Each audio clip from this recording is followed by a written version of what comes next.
Hey, how's it going, everyone? So what am I working on now?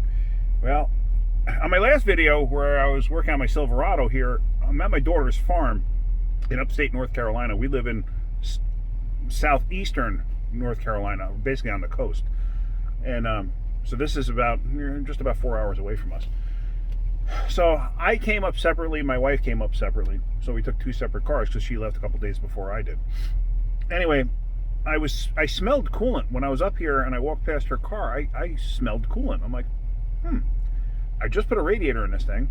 I didn't see any other coolant leaks per se. You know, there's some stains here and there, but nothing that I would consider a leak. And I haven't had to add any coolant to her car. Now, her car is the '08 Dodge Grand Caravan with 230,000 miles on it. Love the vehicle. Excellent vehicle. I have no complaints with this vehicle. But yeah, anyway, last night I was like, let me just double check this thing because we're getting ready to go on the road today to go back home. Like I said, it's like 3.5, 4 hour trip depending on traffic and stuff like that. But Sunday night we're going to probably hit rush hour traffic on Route 95. Anyway, regardless. So last night I decided, let me take a quick look. So I had just put a radiator in this. I'm pretty sure I made a video on that. And so I'm looking and I'm like, And I noticed something a little odd. It's not, I shouldn't say it's odd. It is kind of a common failure on these. I had already done it when I first bought the vehicle, which was, I guess, 8, 9, 10 years ago, whatever. So, I mean, it's due, I guess. It's the intake gasket. The intake gasket's leaking. Now, the nice thing about this is, yes, this is a V-style engine, so there is a valley there where you can see lifters and stuff once you take the intake gasket out. The intake gasket's a pan, and it's kind of like U or V-shaped, whatever you want to call it.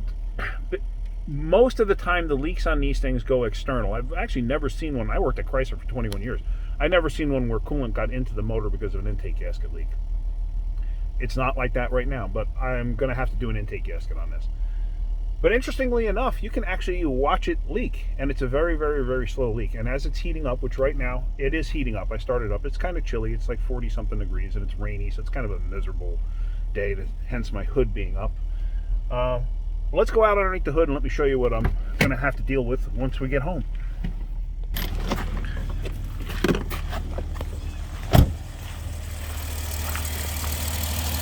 So here we go. Here's the old 3.8 liter. And if you can look down, let's see. Look down in the bottom corner there.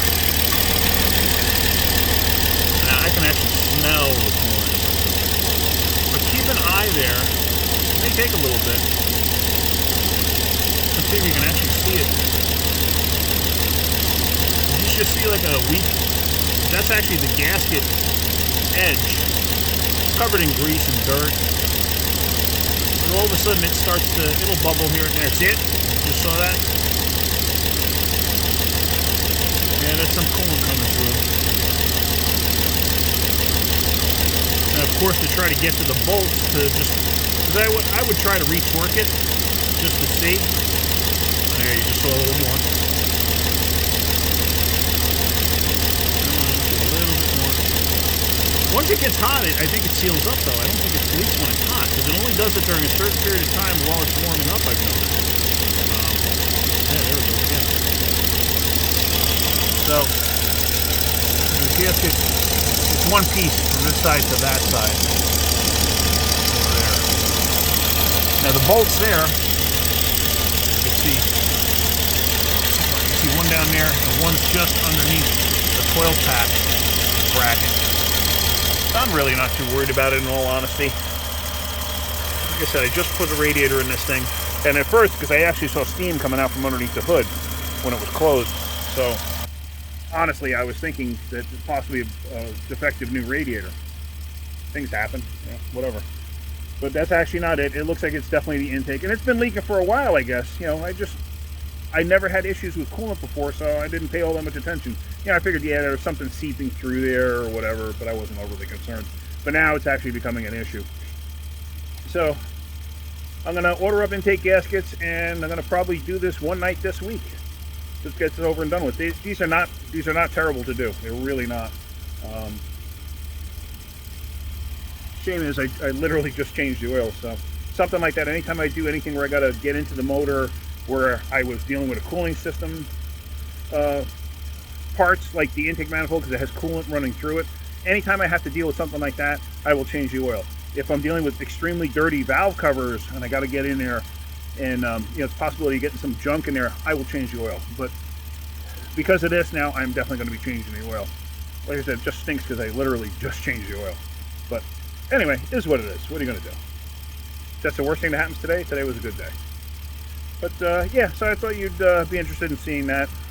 So I'm going to get going with this. We're going to be heading home, like I said, very shortly. It's a 3.5, 4-hour ride. But yeah, that's pretty much it. All right, guys. Hope you're getting something on my videos. If you are, hit that like button. If you could, please subscribe. All right, have a great day. Keep wrenching.